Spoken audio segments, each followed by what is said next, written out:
اللهم ادفع عن كويتنا الخير كل سوء وكل شر، وارفع عنها البلاء يا أرحم الراحمين. اجعلها في حفظك وعيادك وأمانك وجوارك يا من لا تضيع عنده الودائع.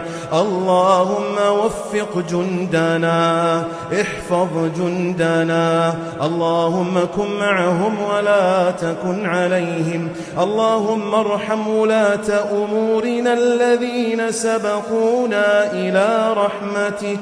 وفق اللهم ولي أمرنا بتوفيقك، وارعاه برعايتك. ألبسه ثوب الصحة والعافية هو وولي عهده الأمين يا ذا الجلال والإكرام.